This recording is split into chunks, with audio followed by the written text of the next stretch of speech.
Hello friends, foster കേരളയുടെ പുതിയൊരു അധ്യായത്തിലേക്ക് ഏവർക്കും സ്വാഗതം.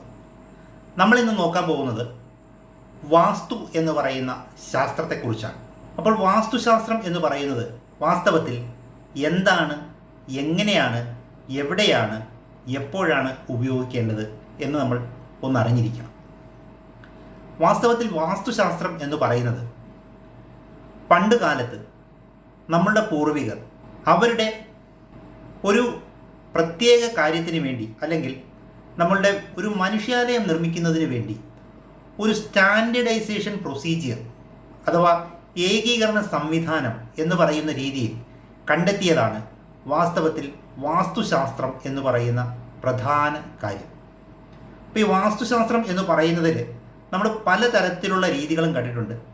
100 പേരോട് ചോദിച്ചാൽ 100 അഭിപ്രായം പറയുന്ന ഒരു ശാസ്ത്രമാണ് വാസ്തുശാസ്ത്രം എന്നത്.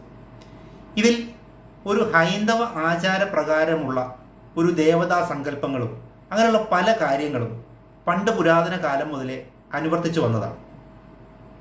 അപ്പോൾ ഇതിൻ്റെ ഒരു കാര്യം നമുക്ക് മനസ്സിലാവും. ഇതിനകത്ത് ദൈവികമായ ഒരു കാര്യമുണ്ട്, ശാസ്ത്രീയമായ വേറൊരു കാര്യമുണ്ട്. അപ്പോൾ വാസ്തുശാസ്ത്രത്തെ നമുക്ക് 2 രീതിയിലായിട്ട് തരംതിരിക്കാം. ഒന്ന് ദൈവികമായ രീതിയെന്നും ഒന്ന് ശാസ്ത്രീയമായ രീതിയെന്നും.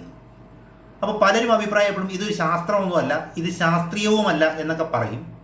പക്ഷേ നമുക്ക് വളരെ വ്യക്തമായി മനസ്സിലാക്കാൻ കഴിയുന്നൊരു കാര്യം, ശാസ്ത്രീയമായ രീതി എന്ന് പറയുന്നതിന് ഒരു കാര്യമുണ്ട്. അപ്പോൾ നമ്മൾ സെൻറ്റിമീറ്റർ എന്ന് പറയുന്നു, നമ്മൾ ഇഞ്ചെന്ന് പറയുന്നു, ഇതെല്ലാം ഒരു അളവുകോലാണ്.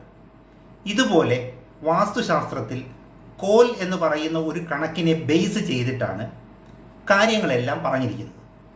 അപ്പോൾ അതൊരു ശാസ്ത്രീയമായ രീതിയിൽ ഒരു സ്റ്റാൻഡേർഡൈസേഷൻ ചെയ്തിരിക്കുക എന്നതാണ് പ്രധാനമായിട്ട് ഇതിനകത്ത് വന്നിരിക്കുന്നത്. അതുകൂടാതെ നേരത്തെ പറഞ്ഞ പോലെ ദൈവികമായ കുറേ കാര്യങ്ങൾ ഇതിനകത്ത് അവർ ആഡ് ചെയ്തിട്ടുണ്ട്. നമ്മൾ അതിനെക്കുറിച്ച് ഇപ്പോൾ സംസാരിക്കുന്നില്ല, നമ്മൾ അതിനെക്കുറിച്ച് എല്ലാം പിന്നീടുള്ള എപ്പിസോഡുകളിൽ പറയുന്നതാണ്. ആദ്യം എന്ന് പറയുന്നത് എന്താണ് വാസ്തുശാസ്ത്രം എന്ന് പറഞ്ഞ് നമ്മളിപ്പോൾ വെച്ചിരിക്കുന്നു.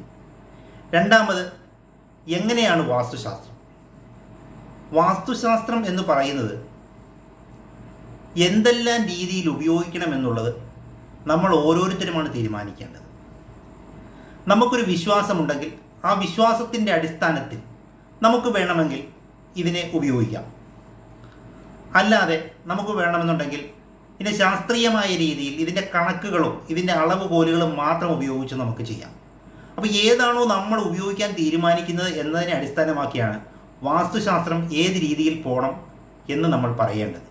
എവിടെയാണ് വാസ്തുശാസ്ത്രം ഉപയോഗിക്കേണ്ടത് എന്ന് നമ്മൾ ചിന്തിക്കണം. നമ്മളുടെ വീടിൻ്റെ എല്ലാ കാര്യങ്ങളിലും നമുക്ക് വാസ്തുശാസ്ത്രം നോക്കി ചില സമയങ്ങളിൽ ചെയ്യാൻ ബുദ്ധിമുട്ടായിരിക്കും. വാസ്തുശാസ്ത്രം എന്ന് പറയുന്നത് നമുക്ക് ആവശ്യമുള്ളതായിരിക്കാം, ചിലർക്കത് ആവശ്യമില്ലാത്തതായിരിക്കാം. ഏതാണേലും കുഴപ്പമില്ല, നമുക്ക് ആവശ്യമുള്ളവരുടെ കാര്യം മാത്രം ചിന്തിക്കാം.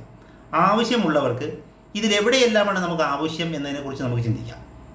അടുക്കളയുടെ അളവ് എനിക്ക് വാസ്തുശാസ്ത്ര പ്രകാരം വേണമെന്നൊരാൾ തീരുമാനിച്ചാൽ അത് അദ്ദേഹത്തിന് വിശ്വാസമാണ്.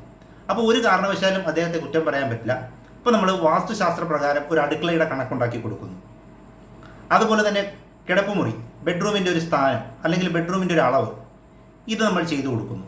ഇതുപോലെ തന്നെ ആകെ വീടിൻ്റെ മൊത്തമായിട്ടുള്ളൊരു അളവിനെ വാസ്തുശാസ്ത്ര പ്രകാരം ചെയ്തു തരണം എന്ന് പറഞ്ഞാൽ അതും നമുക്ക് ചെയ്തു കൊടുക്കാം. അപ്പോൾ വാസ്തവത്തിൽ വാസ്തുശാസ്ത്രം എന്ന് പറയുന്നത് എവിടെ എങ്ങനെ ഉപയോഗിക്കണം, അഥവാ ക്ലയൻറ്റ് എന്താണ് ആഗ്രഹിക്കുന്നത് അതിനനുസരിച്ച് വേണം വാസ്തുശാസ്ത്രവും നമ്മൾ പ്രയോഗിക്കാൻ. അല്ലാതെ എല്ലാ വീടുകളും ഒരേപോലെ ഇരിക്കത്തക്ക വിധത്തിൽ നമ്മുടെ ഒരു തീരുമാനത്തിന് വാസ്തുശാസ്ത്രത്തെ ഉപയോഗിച്ച് അതിൻ്റെ പ്രയോജനങ്ങൾ നഷ്ടപ്പെടുത്താതിരിക്കുക. അപ്പോൾ വാസ്തുശാസ്ത്രം എന്താണ്, എവിടെയാണ്, എങ്ങനെയാണെന്ന് തീരുമാനമായി. അങ്ങനെയാണെങ്കിൽ എപ്പോഴാണ് ഇത് പ്രയോഗിക്കേണ്ടത് എന്നും കൂടെ നമ്മളൊന്ന് അറിഞ്ഞിരിക്കണം. ഒരു വാസ്തുശാസ്ത്ര വിദഗ്ധനെ നമ്മൾ കാണുകയാണെങ്കിൽ അദ്ദേഹത്തിന് ഏത് സമയത്താണ് സമീപിക്കേണ്ടത് എന്നുള്ളതൊരു പ്രധാന കാര്യമാണ്. വാസ്തുശാസ്ത്രജ്ഞനെ സമീപിക്കുമ്പോൾ നമ്മൾ ആദ്യം തന്നെ സമീപിക്കുക ഒരു വീട് പണിയാനായിട്ട് നമ്മൾ ചെയ്യുന്നതിന് അതിൻ്റെ പ്ലാൻ ചെയ്യുന്ന കണ്ടീഷന് മുന്നേ തന്നെ കാര്യങ്ങൾ തീരുമാനിക്കുക. ഇത് നമ്മളുടെ ഒരു വിശ്വാസത്തിൻ്റെ പ്രശ്നമായതുകൊണ്ട് തന്നെ അദ്ദേഹം പറയുന്ന സ്ഥലത്താണ് നമ്മൾ വീട് വയ്ക്കാൻ പ്ലാൻ ചെയ്യുന്നതെങ്കിൽ ആ സ്ഥാനം കൃത്യമായി കാണിച്ചു കൊടുക്കണം. അഥവാ എഞ്ചിനീയർക്ക് കാണിച്ചു കൊടുക്കത്തക്ക വിധത്തിൽ ഒരു സ്ഥാനം കാണാനായിട്ട് നിങ്ങൾ ശ്രമിക്കുക. ഇത് കഴിഞ്ഞ് സ്ഥാനം കണ്ടു കഴിയുമ്പോഴത്തേക്ക് നമ്മൾ എഞ്ചിനീയറെ വിളിക്കുക, അല്ലെങ്കിൽ ഡ്രോയിങ് ചെയ്യുന്ന ആളെ വിളിക്കുക. വിളിച്ചതിന് ശേഷം അവരെ കൊണ്ടൊരു ഡ്രോയിങ് ചെയ്യിക്കുക. ഡ്രോയിങ് ചെയ്യിച്ച് കഴിഞ്ഞിട്ട് ഈ ഡ്രോയിങ് ഈ പറയുന്ന വാസ്തുശാസ്ത്രജ്ഞനെ കാണിക്കുക. അദ്ദേഹം അത് തിരുത്തേണ്ട കാര്യങ്ങളൊക്കെ തിരുത്തുകയോ നിങ്ങളുടെ ആഗ്രഹപ്രകാരം തിരുത്തി തരട്ടെ, കുഴപ്പമൊന്നുമില്ല. തിരുത്തിയതിന് ശേഷം ആ തിരുത്തുകളെല്ലാം ഈ എഞ്ചിനീയറുടെ കൊടുക്കുക. ചിലപ്പോൾ എഞ്ചിനീയർ പറയും ഇതിങ്ങനെ ചെയ്യാൻ കുറച്ച് ബുദ്ധിമുട്ടുണ്ടാകും എന്ന് പറഞ്ഞാൽ നിങ്ങൾ മനസ്സിലാക്കുക, അത് എഞ്ചിനീയറിങ്ങിൻ്റെ ചില ബുദ്ധിമുട്ടുകൾ അവിടെ സംഭവിക്കാൻ ചാൻസ് ഉണ്ട്. അത് കാരണം നിങ്ങൾ അതനുസരിക്കാൻ പറ്റുമെന്നുണ്ടെങ്കിൽ, നമ്മളുടെ രീതിക്ക് അതനുസരിക്കാൻ പറ്റുമെന്നുണ്ടെങ്കിൽ നമ്മളത് ചെയ്യുക. അപ്പോൾ ശരിക്കും പറഞ്ഞു കഴിഞ്ഞാൽ ഒരു വാസ്തു നമുക്ക് എവിടെയെല്ലാമാണോ ആവശ്യം എന്നുള്ളത് നോക്കിയിട്ട് വേണം ഇതിൻ്റെ രീതികളെ മനസ്സിലാക്കാനായിട്ട്. അപ്പോൾ എപ്പോഴാണ് വാസ്തവത്തിൽ വാസ്തുശാസ്ത്രജ്ഞൻ്റെ ഒരു മേൽനോട്ടം അവിടെ ഉണ്ടാവേണ്ടത്?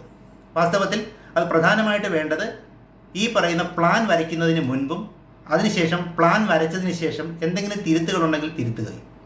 ഇനി ഇതിലുണ്ടാകുന്ന ചില കോംപ്ലിക്കേഷനുകൾ അഥവാ എൻജിനീയറിംഗ് കോംപ്ലിക്കേഷനുകൾ നമ്മൾ വീട്ടുകാർ മനസ്സിലാക്കിയിട്ട് വേണം ഇതിനെ പൂർണ്ണമായി എടുക്കണോ അതോ ചില കാര്യങ്ങൾ നമുക്ക് അവഗണിക്കാൻ പറ്റുമെങ്കിൽ അവഗണിക്കണോ എന്ന് തീരുമാനിക്കാം.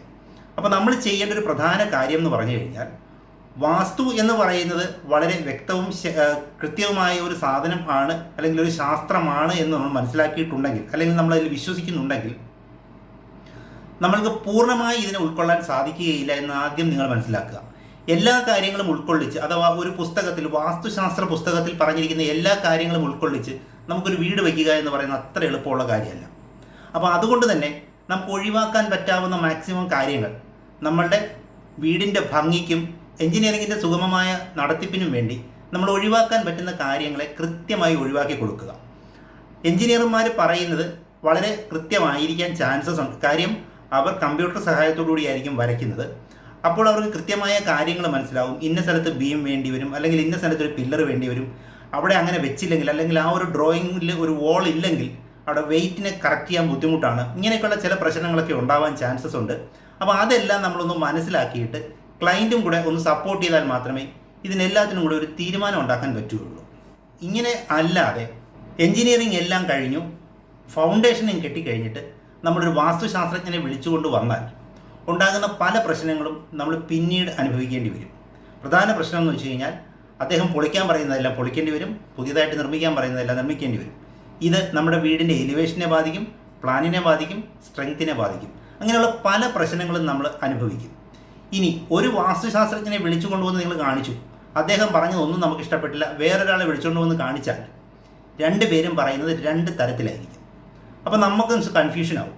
അപ്പോൾ ഈ പ്രശ്നങ്ങൾ ഒഴിവാക്കാൻ വേണ്ടി നിങ്ങൾക്ക് വിശ്വാസമുള്ള ഒരാളെ മാത്രം കൺസൾട്ട് ചെയ്യുക. അല്ലാതെ 100 പേരെ കൺസൾട്ട് ചെയ്ത് 100 പേരുടെ അഭിപ്രായം അറിയാൻ പോയാൽ നിങ്ങൾക്ക് വീട് വയ്ക്കാൻ പറ്റും എന്നെനിക്ക് തോന്നുന്നില്ല. ഇതാണ് ഇപ്പോഴത്തെ വാസ്തുശാസ്ത്രത്തിൻ്റെ അവസ്ഥ. അപ്പോൾ അതുകൊണ്ട് തന്നെ നമ്മൾ വാസ്തു എന്ന് പറയുന്ന കാര്യങ്ങൾ എന്തെല്ലാമാണ് എന്നുള്ളത് തുടർന്നുള്ള ഓരോ എപ്പിസോഡിലും കൃത്യമായി നമ്മളിവിടെ പറയുന്നതാണ്.